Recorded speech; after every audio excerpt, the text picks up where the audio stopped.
బాలయ్యకు సంక్రాంతి కలిసొస్తుంది. ఏదో 1-2 సార్లు మినహా ఈ పండగకొచ్చిన ప్రతిసారి హిట్ కొట్టాడు. అయితే గోపీచంద్ మల్లేని దర్శకత్వంలో నటిస్తున్న సినిమాను సంక్రాంతికి తీసుకురావడానికి బాలయ్య భయపడిపోతున్నాడు. దీనికి మెయిన్ రీజన్ అనిల్ రావిపూడి. ఎలాగో మీరే చూడండి. సంక్రాంతి అంటే అనిల్ రావిపూడి సినిమా విడుదల కావాల్సిందే. F2, సరిలేరు నీకెవరు, సంక్రాంతికి వస్తున్నాం, మన శంకర వరప్రసాద్, తర్వాత 5వ సారి 2027 సంక్రాంతికి వెంకీ కళ్యాణ్ రామ్ మూవీతో వస్తున్నాడు. సంక్రాంతి అంటే అనిల్ రావిపూడి పండుగగా మారిపోయింది. సంక్రాంతి బరిలో అనిల్తో బాలయ్య 2 సార్లు పోటీపడి దెబ్బతినాల్సి వచ్చింది. F2కు పోటీగా రిలీజ్ అయిన కథానాయకుడు నిరాశపరిచింది. ఫ్యామిలీ ఆడియన్స్ ను మెప్పించిన సినిమానే సంక్రాంతి విన్నర్ అవుతుంది. ఇలాంటి సినిమాలు తీసి హిట్ కొట్టడంలో అనిల్ ఎక్స్పర్ట్. బాలకృష్ణ నటించిన డాకు మహారాజ్ హిట్ అయినా సంక్రాంతికి వస్తున్నాం హవాను తట్టుకోలేకపోయింది. సంక్రాంతికి వస్తున్నాం కంటే 4 రోజుల ముందే డాకు మహారాజ్ రావడంతో బ్రేక్ ఈవెన్ అయింది. ఒకే రోజొస్తే గట్టెక్కడం కష్టమయ్యేది. వీరసింహారెడ్డి తర్వాత బాలయ్య మరోసారి గోపీచంద్ మలినేని డైరెక్షన్ లో నటిస్తున్నాడు. ముందుగా దసరాకు రిలీజ్ చేద్దాం అనుకుంటే షూటింగ్ పూర్తి కాలేదు. సంక్రాంతికి వద్దామనుకుంటే అనిల్ రావిపూడి భయపెడుతున్నాడు. బాలయ్యది out and out action movie, అనిల్ది ఫ్యామిలీ మూవీ.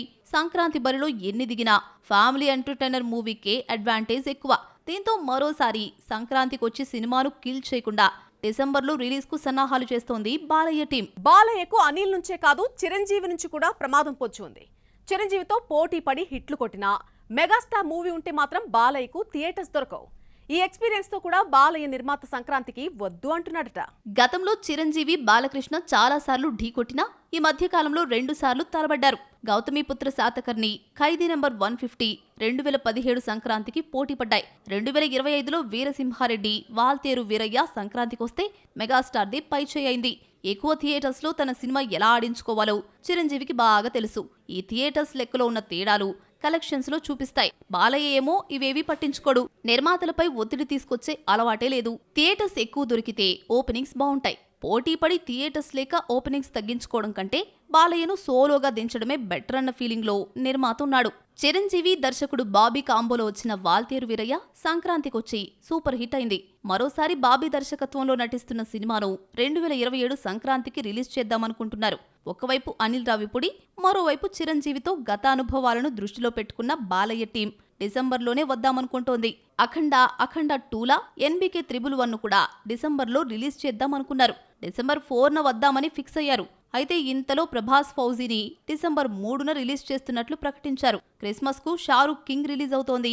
ఈ స్టార్స్ తో పోటీ లేకుండా బాలయ్య తన సినిమా రిలీజ్ డేట్ కు ఎలాంటి ముహూర్తం పెడతాడో చూడాలి. మరి టాక్సిక్ నుంచి తబాహీ సాంగ్ రిలీజ్ ట్రోలింగ్ యూటర్న్ తీసుకుంది.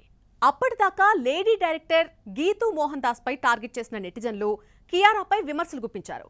అయితే కియారాకు బ్రిటిష్ యాక్టర్ అండగా నిలిచాడు. పెళ్లి తర్వాత కియారా ఎందుకిలా రెచ్చిపోయింది, హద్దు దాటేసింది అంటూ వచ్చిన కామెంట్స్ కు ఆ యాక్టర్ ఇచ్చిన తిరుగులేని ఆన్సర్ ఏంటి? కియారాను కామెంట్ చేసినటువంటి వాళ్ళు కంగు తినే సమాధానం ఏమిచ్చాడు? టాక్సిక్ నుంచి ఏది బయటకొచ్చినా డైరెక్టర్ గీతూ మోహన్ దాస్ పై విమర్శలు వెల్లువెత్తాయి. ఏ టీజర్ రిలీజ్ అయినా ఇంత వైలెన్సా, ఇవేం ఇంటిమెసీ సీన్స్ అంటూ కామెంట్స్ చేశారు. ఫస్ట్ సింగిల్ తబాహీ రిలీజ్ తర్వాత గీతూ మోహన్ దాస్ కు పోటీగా కియారాను ట్రోల్ చేయడం స్టార్ట్ చేశారు. తబాహీ సాంగ్ కొంతమందికి నచ్చినా రొమాన్స్ హద్దులు దాటిందంటూ చాలా మంది విమర్శించారు. పెళ్లికి ముందు కియారా గ్లామర్ గా కనిపించినా ఇంతలా రెచ్చిపోలేదని, ఎందుకు ఇలాంటి పాటలో నటించిందంటూ కామెంట్స్ వినిపించాయి. దీనిపై కియారా గాని ఇండియన్ నటీనటులు మాట్లాడకపోయినా టాక్సిక్ లో నటిస్తున్న బ్రిటిష్ యాక్టర్ బెనెడిక్ట్ ట్రోలర్స్ పై ఆగ్రహం వ్యక్తం చేశాడు. కియారాను విమర్శించడం బెనెడిక్ట్ కు నచ్చలేదు. ఈ హాట్ టాపిక్ పై మాట్లాడుతూ యష్ అద్భుతంగా కనిపించాడంటూ నెటిజన్లు ప్రశంసలు కురిపిస్తున్నారు. కానీ కియారా విషయానికొస్తే ఆమెను ట్రోల్ చేస్తున్నారని ఆగ్రహం వ్యక్తం చేశాడు. పెళ్లి తర్వాత ఇలాంటి సీన్స్ లో నటించడం అవసరమా అని మాట్లాడడం కరెక్ట్ కాదు. యష్ కు కూడా పెళ్లై 2 పిల్లలున్నారు. కేవలం హీరోయినే ఎందుకు ట్రోలింగ్ చేస్తున్నారు? వాస్తవాన్ని గ్రహించమని కోరాడు. కథకు తగ్గట్టు పాత్రలను పండించడమే తమ పని అని అన్నాడు బెనెడిక్ట్. 2025 సంక్రాంతికి రావాల్సిన ఒక సినిమా ఇప్పటికీ రిలీజ్ డేట్ కు నోచుకోలేదు. ఎప్పుడొస్తుంది అంటే ఎవరూ చెప్పలేకపోతున్నారు. సమ్మర్లో రావాల్సిన ఒక పీరియాడిక్ మూవీ ఎప్పుడొస్తుందో తెలియడం లేదు.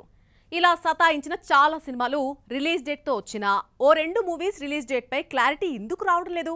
అవేంటో చూద్దాం. ఈ ఏడాది రావాల్సిన ఎన్టీఆర్ డ్రాగన్ 2027 జూన్ 11న రిలీజ్ అవుతోంది. మార్చ్ 19 జూన్ 4న రావాల్సిన టాక్సిక్ ఎట్టకేలకు ఆగస్టు 26న ముహూర్తం చూసుకుంది. షూటింగ్ పూర్తయిన జైలర్ 2 రిలీజ్ డేట్ రాలేదని సూపర్ స్టార్ ఫ్యాన్స్ ఫీల్ అయితే అక్టోబర్ 15న వస్తున్నామని అనౌన్స్ చేశారు. సమ్మర్లో రావాల్సిన వెంకటేష్ త్రివిక్రమ్ ఆదర్శ కుటుంబం అక్టోబర్ 2న రిలీజ్ అవుతోందని అఫీషియల్ గా అనౌన్స్ చేశారు.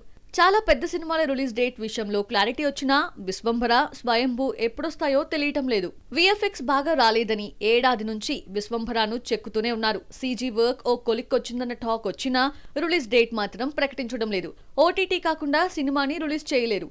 ఈ రూల్ అన్ని పెద్ద సినిమాలకి వర్తిస్తుంది. మరోవైపు బడ్జెట్ ఏమో 400 కోట్లు దాటిపోయింది.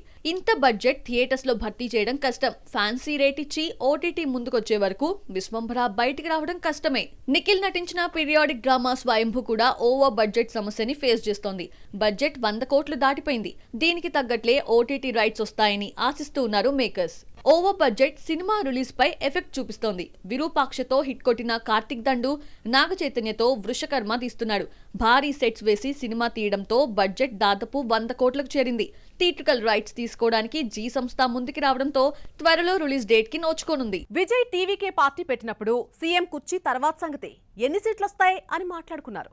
అందరి అంచనాలు తల్లకిందులు చేస్తూ పొలిటికల్ గా సెంచరీ దాటి 108 స్థానాల్లో టీవీకే పార్టీ గెలిచేసింది.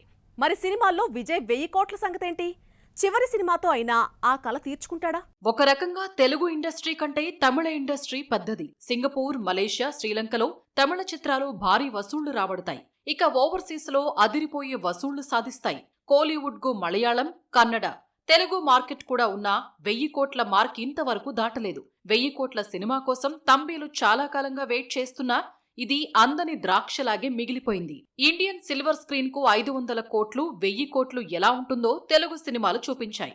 500 కోట్లు టచ్ తొలి చిత్రంగా బాహుబలి, 1000 కోట్లు, 1500 కోట్లు టచ్ చేసిన ఫస్ట్ మూవీగా బాహుబలి 2కు ఘనత దక్కింది. తెలుగులో 3 1000 కోట్ల సినిమాలు బాహుబలి 2, పుష్ప 2, కల్కి ఉన్నాయి. కన్నడలో KGF 2 ఉంటే తమకు ఒక్క మూవీ కూడా లేదన్న ఫీలింగ్ లో తంబేలున్నారు. తమిళంలో 1000 కోట్ల క్లబ్ లో చేరే సత్తా రజనీకాంత్, విజయ్కు ఉంది. విజయ్ కంటే సూపర్ స్టార్ సినిమాలే ఎక్కువ కలెక్ట్ చేశాయి. రజనీకాంత్ 2.0 723 కోట్లు, జైలర్ 606 కోట్లతో టాప్ ప్లేస్ లో ఉన్నాయి. 2.0 6 క్రితమే డివైడ్ టాక్ తో 723 కోట్లు కలెక్ట్ చేసింది. రోబోలా హిట్ టాక్ వస్తే 1000 కోట్లు దాటేది. 1000 కోట్ల మార్కుకు 2.0 300 కోట్ల దూరంలో ఆగిపోయింది. రోబో తర్వాత వరుస ఫెయిల్యూర్స్ లో పడిపోయిన రజనీకాంత్ జైలర్తో హిట్ టాక్ తెచ్చుకున్న వరల్డ్ వైడ్ 606 కోట్ల గ్రాస్ మాత్రమే వచ్చింది. 2.0 జైలర్ తర్వాత విజయ్ లియో 600 కోట్ల గ్రాస్ తో కోలీవుడ్ టాప్ 3లో నిలిచింది. గోట్ 450 కోట్లు మాత్రమే తీసుకొచ్చింది. 1000 కోట్లు టచ్ చేసే ఛాన్స్ ఎప్పుడు పడితే అప్పుడు రాదు. విజయ్ కు మాత్రం ఆ అవకాశం కోతవేటి దూరంలో ఉంది. 23న రిలీజ్ అవుతున్న జననాయకంతో సత్తా చాటితే తంబిలకు 1000 కోట్లు ఎలా ఉంటుందో చూపిస్తాడా? రాజకీయాల్లోకి వెళుతూ జననాయకన్ చివరి సినిమాని ప్రకటించాడు విజయ్. మరి ఈ లాస్ట్ మూవీ 1000 కోట్లు కొల్లగొడుతుందా లేదా అన్న డిస్కషన్స్ కోలీవుడ్ లో ఉన్నాయి. ఎన్నికల్లో విజయం సాధించి సీఎం అయ్యాడు. ఇక నటించేది లేదు. లాస్ట్ మూవీ ఎలా ఉన్నా చూస్తారు, షరతులు వర్తిస్తాయి అన్నట్టు హిట్ టాక్ వస్తేనే జననాయకన్ 1000 కోట్ల క్లబ్ లో చేరే ఛాన్స్ దక్కుతుంది. విజయ్ గత సినిమాలతో పోలిస్తే జననాయకన్ వరల్డ్ వైడ్ 9000 థియేటర్స్ లో రిలీజ్ అవుతోంది. రోజుకు 4 ఆటలే ప్రదర్శించాలన్న ఆంక్షలు లేవు. మరో మూవీ పోటీ లేదు. ఇదే డేట్ కు రావాల్సిన సిగ్మా, 31న రావాల్సిన లోకేష్ కనగరాజ్ డీసీ రిలీజ్ కావడం లేదు. 2 వారాల పాటు మరో మూవీ లేకపోవడం విజయ్ కు కలిసి రానుంది. ఈ లెక్కలన్నీ విజయ్ ఫ్యాన్స్ ను ఊరిస్తున్నాయి.